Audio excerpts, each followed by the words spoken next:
네, 은혜 많이 받으셨죠? 예, 명절 아직 끝나지 않았음에도 불구하고 우리 안수 집사가 힘을 내서 많이 나오셔서 하나님께 영광 올려드렸습니다. 우리 다시 한번 격려의 박수. 예,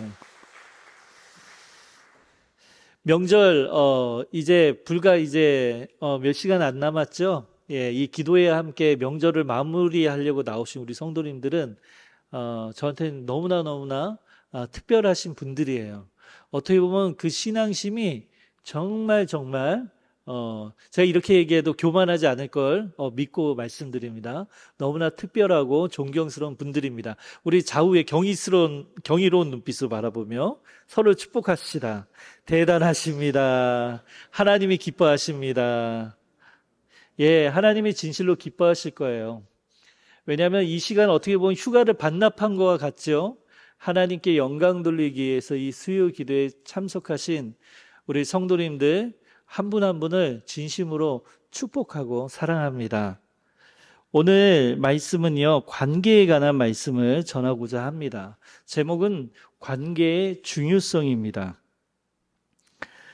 저는 새가족부와 전도부 사역을 오랫동안 담당해 왔어요. 부교역자 사역을 하면서 거쳐 모든 교회에서 다 담당한 건 아니지만 대부분 교회에서 전도부와 새가족부를 공교롭게도 아무래도 이력서에다 그거 하나 쓰면 계속 그걸로 이제 부르시는 것 같아요. 그러다 보니까 벗어나지 못하는 것도 있는 것 같고 그러다 보니까 이제 교회를 전체적으로 새가족 중심으로 좀 바라보는 시각이 생겼습니다. 그래서 한 분을 우리 사랑하는 성도님들이 한 분을 전도해 오는 것도 얼마나 그게 정성 들여서 그 한 명을 모셔오기 위해서 얼마나 기도하면서 또한 정성을 들이면서 또한 물질도 아낌없이 투자하면서 교회에 이렇게 전도를 해서 새가족으로 등록하는 걸 볼 때 저에게는 지금도 가장 큰 기쁨이에요. 너무나 기쁜 일이에요. 근데 한 가지 마음에 안타까울 때가 있을 때는 어떤 때냐면 새가족이 정착하지 못하고 결국에는 교회에 몇 번 나오거나 한 1년 정도 열심히 다녔는데 그 이후에 보이지 않을 때 그때 참 안타까운 마음이 들었어요. 그래서 새가족부에서는 그런 일들을 조사를 하잖아요. 왜 이 새가족이 교회에 정착하지 못했고 교회에 나오지 않는 이유에 대해서 물어보는 그런 조사를 하게 됩니다. 근데 지금은 특별히 하지 않아요. 왜냐하면 어느 교회든지 동일한 데이터가 나와요. 어느 교회든지 동일한 데이터가 나오는데 대다수의 어떤 한 영역에 집어넣자면 새가족들이 떠난 이유는 관계 때문입니다. 관계.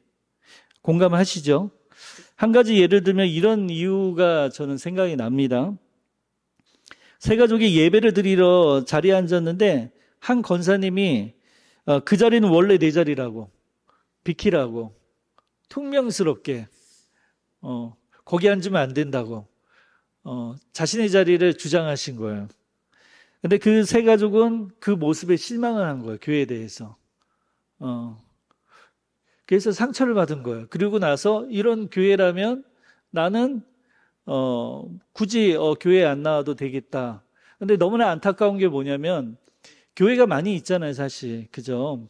근데 한번 그렇게 관계적으로 상처를 받으면 새가족들은 생각할 때 기존에 신앙이 있던 성도들은 이 교회는 사랑이 없나 보다. 이 교회는 좀 이상하네. 다른 교회 찾아봐야지 할 수 있지만 이제 예수님 잘 모르고 정말 예수님을 한번 믿어봐야지라고 전도자를 통해서 감동받아서 교회 등록해서 나왔던 분들은 이 교회가 교회 전부인 줄 알아요. 그 모습이. 그러니까 그 권사님의 그 모습이 그 교회 전부인 줄 아는 거예요. 그러다 보니까 상처를 받고 떠납니다. 또 한 가지는 이런 일이 있었는데요. 이제 제가 하는 이야기는 보통 모든 교회에 해당되는 예를 지금 들고 있는 거예요. 자리 주장도 모든 교회마다 다 있었어요. 어떤 교회를 가나. 또 한 가지 예는 뭐냐면 인사에 관한 부분이에요. 인사. 이제 새가족들이 이제 교회 등록하고 신앙생활하고 이제 예수님을 알아가겠구나 하고 이제 마음을 열고 더 많은 성도님들을 전도자뿐만 아니라 더 많은 사람들을 알고 싶은 욕구가 있는 거예요. 친해지고 싶은. 그래서 적극적으로 인사를 하는 분들도 있어, 새 가족 중에. 근데 열심히 다녔는데 이분이 어느 날 교회 나오지 않아요. 그 이유가 뭐냐면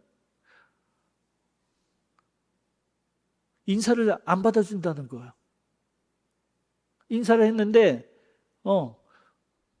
분명히 눈이 마주쳤는데도 불구하고 인사를 안 한다는 거예요. 이 사람 뭐지? 라는 눈빛을 쳐다본다는 거예요. 이건 수많은 예들의 한두 가지 예만 그냥 든 거예요. 사실 우리의 이야기입니다. 이 모든 것들을 한 영역에 둔다면 관계에 둘 수 있어요.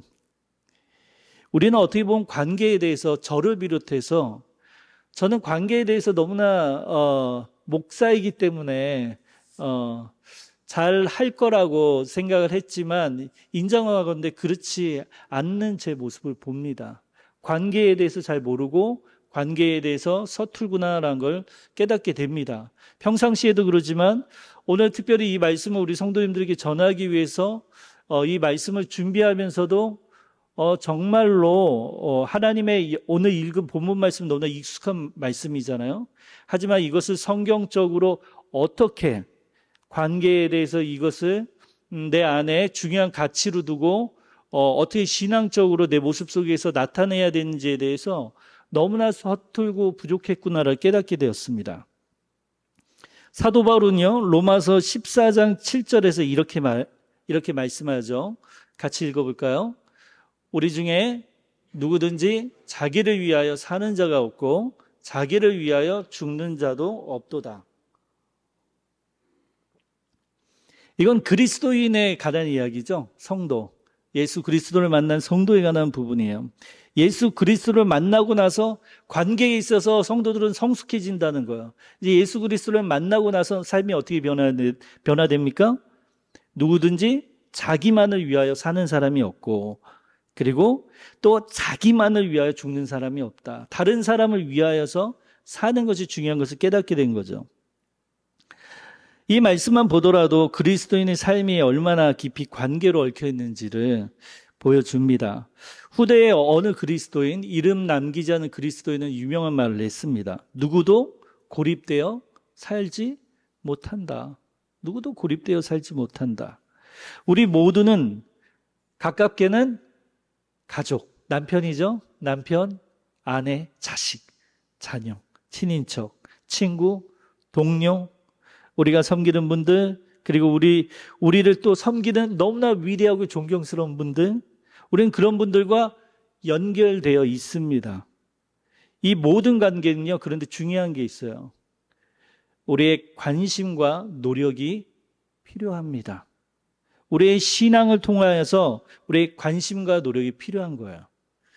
안 그러면 우리는 관계에 대해서 무심하게 살아가는 거예요. 그러다 보면 내가 의도치 않게 내 가족에게, 내 자녀들에게, 내 배우자에게, 친인척에게 이 명절 가운데 그리고 교회 안의 성도 간에 상처를 주는 오히려 관계의 미숙한 자로 남아있을 수 있습니다.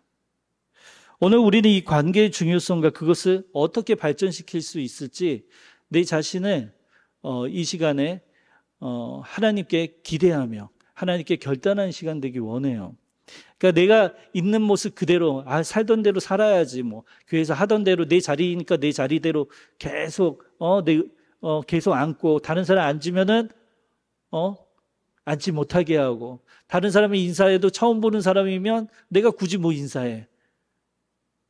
이런 관계적으로 살아가는 것이 아니라 내가 진정 변화돼서 내가 어떻게 관계적으로 가족에게 그리고 교회 안에서 직장에서 내 이웃들에게 나와 관계한 모든 이들에게 어떻게 하면 성도로서 그리스도인으로서 성숙한 관계의 모습을 보여줄 수 있을지 오늘 말씀을 통해서 우리 모두가 한번 우리 자신을 반추해 보면 좋겠습니다. 오늘 이야기 나눌 것은 좋은 관계에 있어서 중요한 것은 인간의 가치를 어디에 두느냐에 있습니다. 인간의 가치를 어디에 두느냐. 우리 성도님들은 인간의 가치를 어디에 두십니까?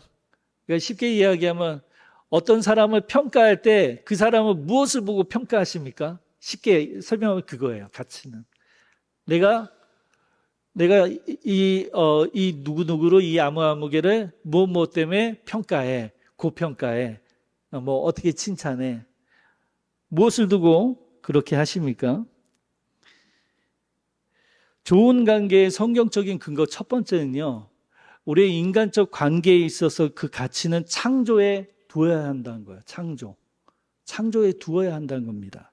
그리스도인의 관점에서 인간의 가치에 대한 접근은 세상의 기준과는 근본적으로 다르다는 사실을 우리는 알아야 합니다. 우리는 인간의 가치를요, 직업, 그 사람의 직업이 무엇인지, 그 사람이 의사인지, 그 사람이 변호사인지, 그 사람이 검사인지, 세상에 명망 있는 직업을 가지고 있는지, 아니면 그 사람의 수입이 얼마나 되고 그 사람이 부자인지 아닌지가 아니라 그 사람이 잘생겼는지 이쁜지, 외모적으로 키가 큰지, 목소리가 좋은지, 그 사람의 사회적 지위 등을 보는 게 아니라요, 대신 우리는 인간의 가치를 창조에 둔다는 것은 모든 인간이 하나님의 형상대로 창조되었다는 사실을 믿는 겁니다. 우리가 인간관계에 있어서 기본적으로 사람을 대할 때 우리가 저 사람을 평가할 때 기준은요, 가장 중요한 기준은요, 무엇이냐? 이 사람이 하나님이 창조하신 존재라는 사실을 받아들여야 된다는 거야. 근데 여기 전제가 있어요. 모든 사람이에요. 모든 사람. 이게 기독교적 가치예요. 세상에서 손가락질 하잖아요. 어떻게 살인한 자가, 어떻게 저런 극악무도한 범죄한 자가 예수님을 믿는다고 고백하고 회개했다고 하고, 어떻게 교회에서 성도로서 예배에 참여하고 자신이 변화되었다고, 어떻게 그런 인간이 변화가 될 수 있는가? 거짓말 아니야, 다. 하지만 우리 기독교 근간의 가치는 뭡니까? 모든 사람이 하나님이 창조하신 존재라는 걸 받아들이는 거예요. 그 사람이 회개를 하고, 그 사람이 살인을 했던, 그 사람이 범죄를 저질렀던, 그 사람이 거짓말을 했던, 그 사람이 가난하던, 그 사람이 정말 밖에서 마주보지 못할 정도로 비천한 삶을 사는 존재이든지 상관없이, 우리가 정말 하나님을 사랑한다면, 내가 정말 예수님을 몹시도 사랑한다면, 그가 하나님이 창조하신 창조물이라는 사실을 수용하고 받아들여야 되는 거야. 이것이 인간관계에 있어서 가장 중요한 첫 번째, 창조의 가치를 두는 것입니다. 좀 더 예를 들어 볼까요? 좀 어려운 표현일 수도 있는데, 세상에는 이렇게 분류하는 분들이 있어요. 우리 종교적 관점으로 봤을 때 세속적 인도주의자들이라고 우리 말할 때가 있는데요. 세속적 인도주의자들. 그러니까 어떤 자들이라면, 이런 사람들은 신의 존재를 거부하는 거죠. 신의 존재를 거부하고 인간의 이성과 과학적 사고를 중시하는 거예요. 그러니까 인간의 이성과 과학적 사고를 하나님이 창조하시고 만드신 것인데, 그걸 수용하지 않고 그것을 사용해서 신이 없다라는 사실을 증명하려고 하는 자들이죠. 신이 없어도 인간은요, 충분히 윤리적이고 도덕적일 수 있다고 믿는 거예요. 신이 없어도 인간은 충분히 스스로 깨달아서 도덕적이고 윤리적인 시스템을 가지고 사회를 이끌어 나갈 수 있다고 믿는 사람들이에요. 그러다 보니까 어떡합니까? 사회가 점점 진화하고 발전해 갈 수 있도록 모든 시스템과 역량과 그런 것들을 동의하고, 그 생각에 그 시스템을 유지하는 데 따른 자들입니다. 인류의 발전과 미래를 아주 중요하게 여긴 자들을 세속적 인도주의자들이라고도 학문적으로 표현하기도 합니다. 이들은 사회에 기여할 수 있는 사람들에게 더 많은 가치를 두는 거죠. 하지만 이런 관점은 문제가 있어요. 예를 들어볼까요? 예를 들어보면 지적 장애가 있는 사람들, 그들의 가치에 따르자면 인류의 번영과 발전을 위해서 시스템에 의해서 운영되어져야 되는데, 그들의 가치를 둘 때 지적 장애가 있는 분들을 어떻게 평가할까요? 몸이 불편하신 분들은요, 연세 드신 어르신들은 어떻게 보아야 합니까? 만약 인류의 발전만을 생각한다면 이분들이 쓸모없다고 판단 내릴 수 있겠죠. 그리고 극단적으로는 이들이 없어지는 것이 어떤 세상에 이로울 수 있다라고 극단적으로 나올 수도 있는 거죠. 다행히도 대부분의 세속적 인도주의자들은요, 그렇게 생각하진 않아요. 다행이죠. 너무나 다행이죠. 왜 그럴까요? 왜 그럴까요? 그들의 마음이 머리보다 더 현명하기 때문이에요. 이게 굉장히 어려운 표현일 수 있는데요. 그들의 마음이 머리랑 따로 논다는 얘기예요. 한마디로. 머리로는 이성적으로 생각하면은, 머리로는 그들이 없는 것이 이 사회에 이로운 것인데 그들의 마음으로는 그걸 반대하는 거예요. 그렇게 할 수는 없는 거예요. 그들의 따뜻한 마음이 차가운 논리를 이겨내는 거죠. 그들의 마음이. 어떻게 그런 것이 신이 없이 가능할까요?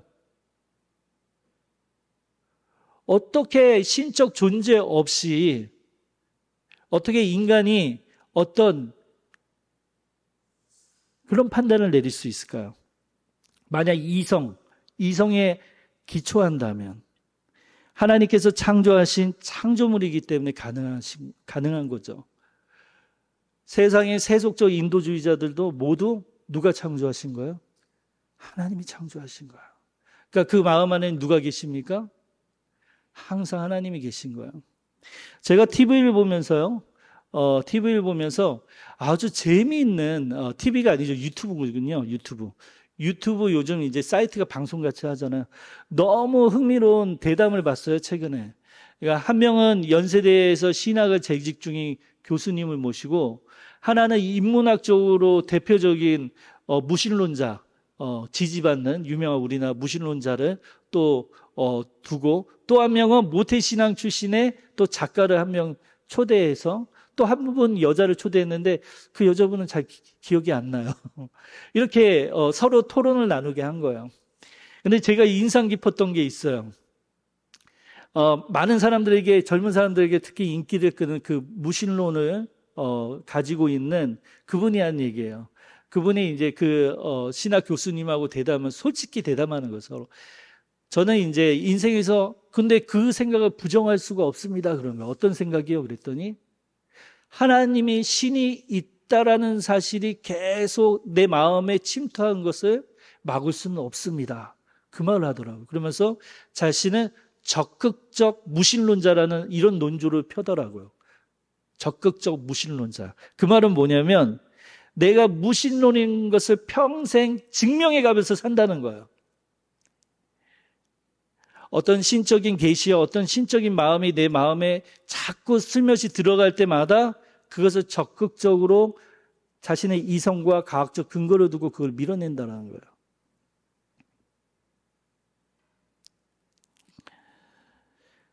하나님은 모든 사람을 창조하셨습니다. 하나님은 그 마음에 계신 거죠. 사람의 생명이 어디에서 납니까? 마음에서 나는 것이죠. 자, 세속적 인도주의자들에 대해서 나눴는데 그러면 우리 그리스도인은 어떠합니까? 우리는 모든 사람이 태어나면서부터 귀중한 존재라고 믿는 거예요. 우리는 태어나면서부터 이미 모태에 짓기 전부터 이미 너무나 귀중한, 모든 사람은 귀중한 존재라는 걸 믿습니다. 우리는 미래의 가능성만을 보지 않습니다.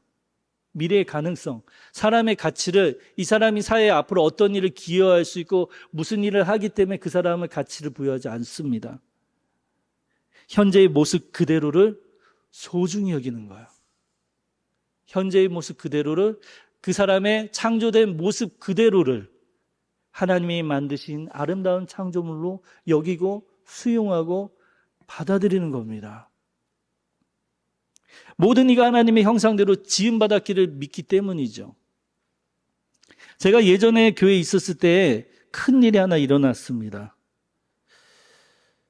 그 교회에는 사랑부라고 장애인 부서가 있었어요. 근데 굉장히 장애인 부서가 잘 진행이 되어졌습니다. 장애인 부서를 담당하는 목회자분들이 정말 헌신적이었어요. 삶을 완전히 24시간 거기에 드릴 정도로 그 친구들과 천사라고 불렀거든요. 그 천사 친구들과 함께 했어요. 그러다 보니까 부흥하는 거예요. 계속. 그러다 보니까 부모님들도 많이 오게 되고. 그런데 한 가지 중요한 화두가 생겼습니다. 뭐냐? 교회를 건축하면서 교회가 커지고 부흥하다 보니까 놀랍죠? 장애인 부서가 커지는데 교회가 성장해요. 놀랍지 않습니까? 교회가 크게 성장하면서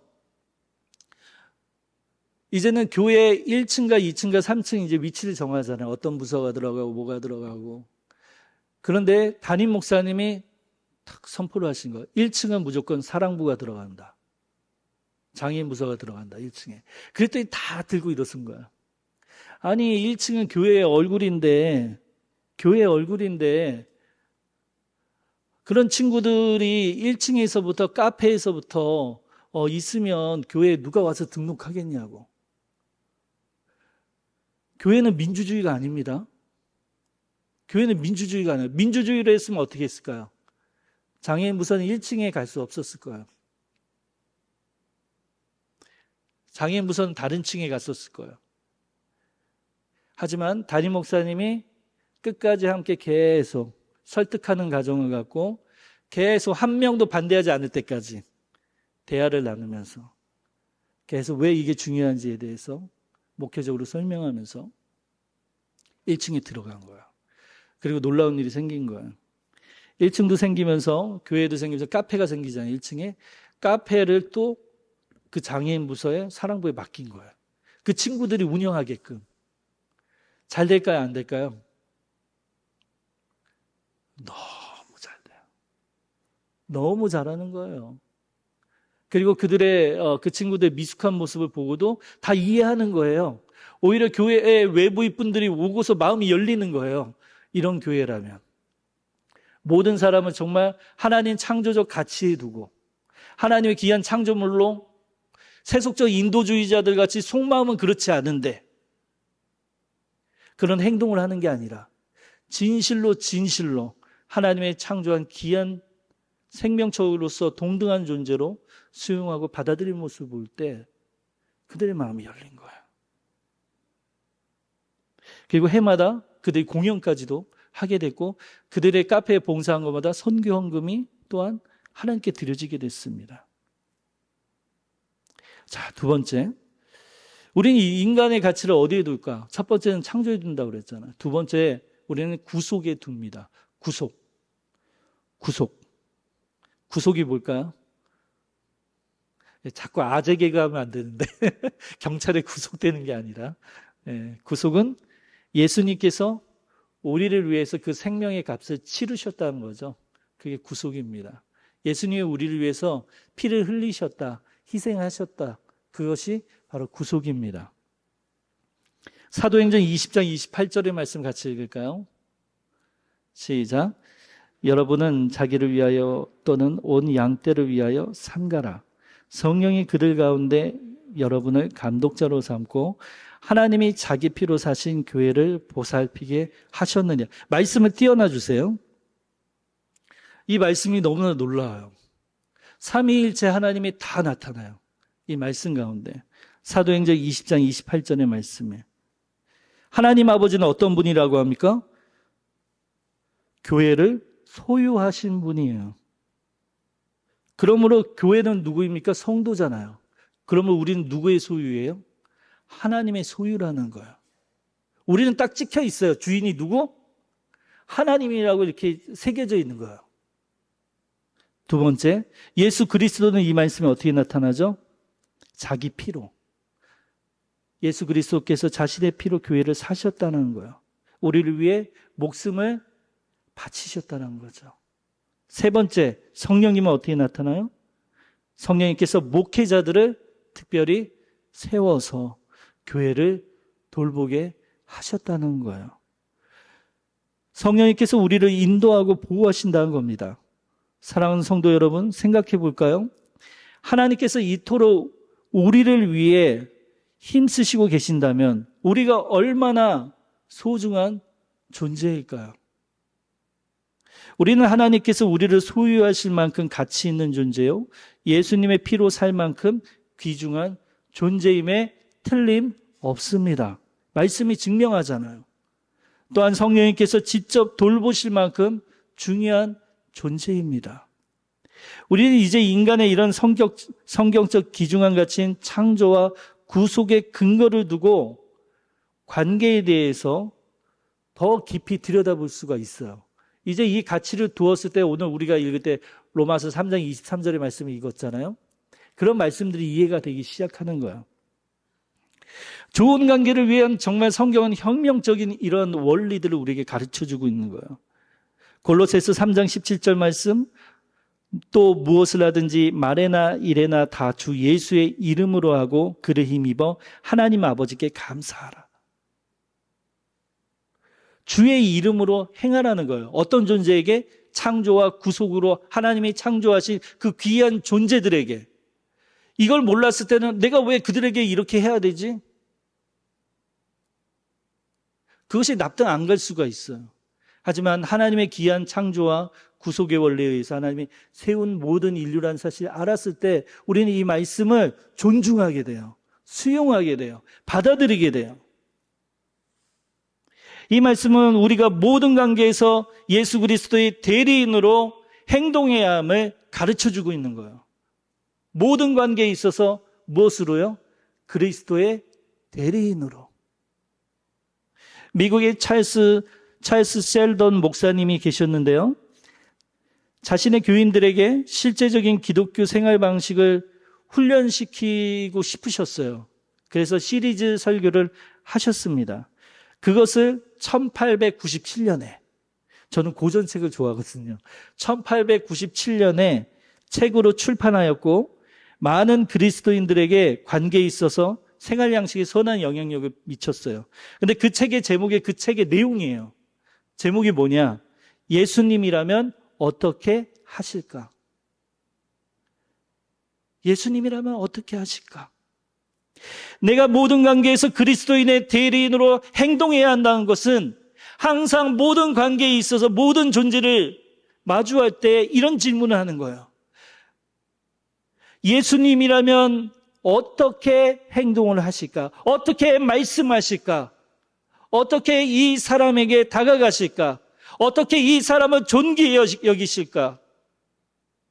예수님이라면 어떻게 하실까?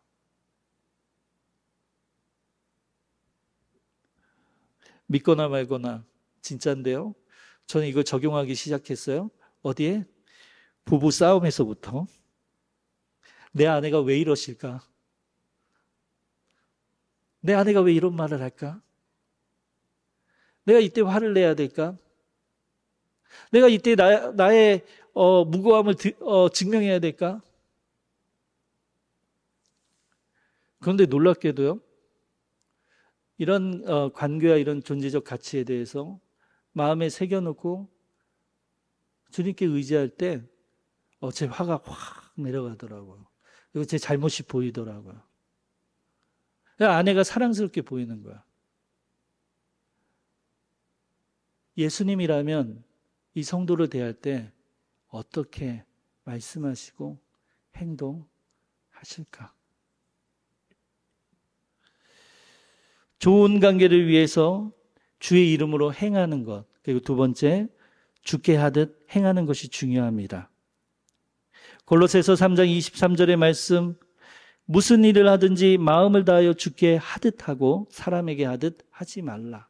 무슨 말을 하든지 마음을 다하여 주께 하듯 하고 사람에게 하듯 하지 말라. 이는 우리가 다른 사람을 대할 때 마치 그 사람이 너무나 놀라운 원리예요. 뭐예요? 그 사람이 예수님이라고 생각하라는 거예요. 사랑하는 성도 여러분, 저를 예수님이라고 생각하실 수 있어요? 제가 여러분들 그렇게 생각할 수 있을까요? 생각하라고 말씀하신 거예요. 첫 번째 이야기했죠?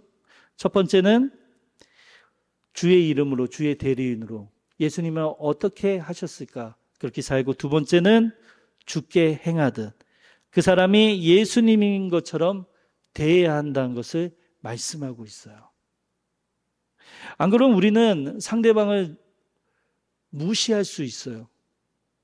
우리는 너무나 교만한 존재입니다. 내가 다른 사람보다 조금만 잘난 게 있어도요, 다른 사람을 무시하려는 마음이 우리 안에 들어와서 그것이 관계를 결국 망쳐버려요. 내가 다른 사람들보다 학교를 더 많이 공부했거나,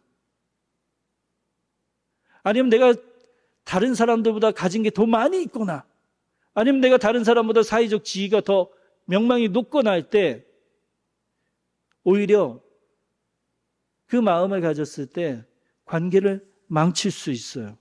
교만함이 망칠 수 있어요. 반대로 망칠 수도 있죠. 내가 학교 나온 것이, 배운 것이 너무나 짧다고 생각할 때나, 내가 가진 게 너무나 작다고 했을 때 스스로 작아져서 관계를 망칠 수도 있죠. 반대로. 우리가 어떻게 좋은 관계를 서로 가질 수 있습니까?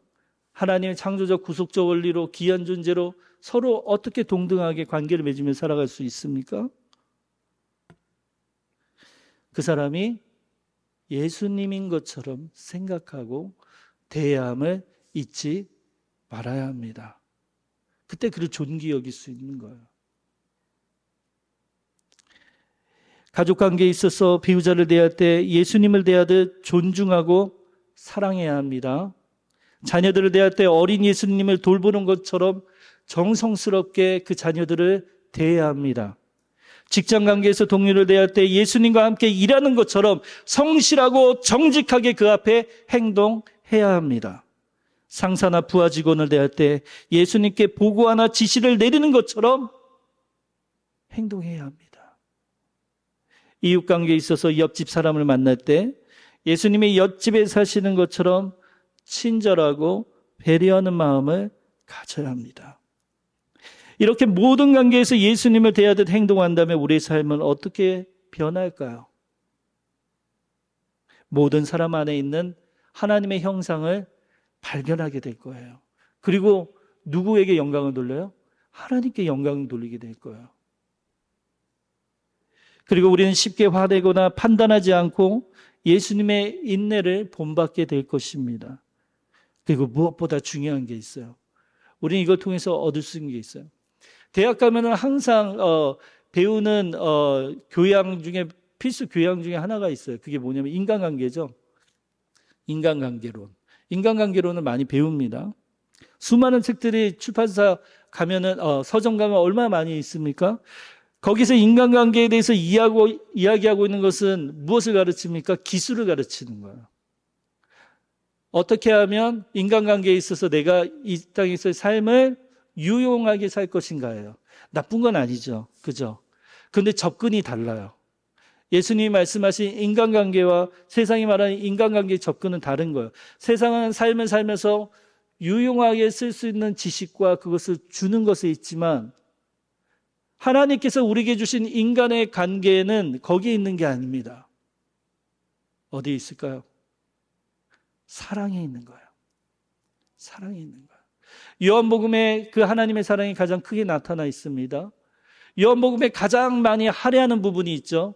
관계에 있어서 누구와의 관계를 가장 많이 할애하고 있을까요? 아버지와 아들의 관계예요. 성부 하나님과 성자 예수님의 관계에 대해서 가장 많은 분량을 두고 말씀을 전하고 있어요. 그 말씀의 핵심 중에 핵심은 무엇이냐? 아버지가 아들을 사랑한다는 거예요. 그리고 아들이 아버지를 사랑한다는 거예요. 둘이 사랑하는 관계라는 거예요. 이것에 대해서 정말 많은 분량이 요한복음이 앞에 할애되면서 그것을 설명하면서 마지막에 하이라이트를 누구로 찍는 거예요? 성령님으로 찍는 거예요. 그런데 이 성부 하나님과 성자 예수님 이 사랑의 관계가 누구를 통해? 성령님을 통하여서 진리의 영이고 성자의 영이며 하나님의 영이신 진리의 영이신 성령님을 통해서 누구에게 전달되는 거예요? 제자들에게, 성도에게, 결국에는 서신서를 통해 교회의 성도들에게 전달되는 거예요. 무엇입니까? 성부, 성자, 성령, 하나님의 관계, 이 관계는 사랑으로 이루어졌다는 거예요. 우리가 이토록 사랑하듯 이들도 사랑하게 만드는 것, 사랑의 관계로 만드는 것이 하나님의 뜻이고 목적입니다. 그러면 우리가 인간의 관계에 있어서 이 모든 것들을 이야기한 것은 효율을 이야기한 것이 아닙니다. 유용성을 이야기한 것이 아닙니다. 사랑에 관해서 이야기한 거예요. 내가 왜 주와 같이 행하고 왜 내가 상대방을 주와 같이 여겨야 하느냐? 그를 왜 존귀 여겨야 하느냐? 사랑이 아니면 아무것도 남는 것이 없기 때문이에요. 삼위일체 되신 하나님이 그렇게 유일하신 한 분의 하나님으로 계신 거예요. 사랑하는 성도 여러분, 우리의 위험 신호가 있을 때 우리의 마음이 냉랭할 때입니다. 내 마음의 온도계를 켜보세요. 내 마음의 온도계를. 상대방에 대해서 내 마음의 온도계를 펴보세요. 내가 상대방에게 어떻게 대하고 있는지, 어떤 말을 하고 있는지, 내가 어떤 영향을 주고 있는지 그것을 점검하고 그것을 소홀히 여기지 마십시오. 나를 통해서 관계하는 모든 이들에게 아버지와 아들의 그 사랑이 성령님을 통하여서 교회를 통하여서 흘러갈 수 있도록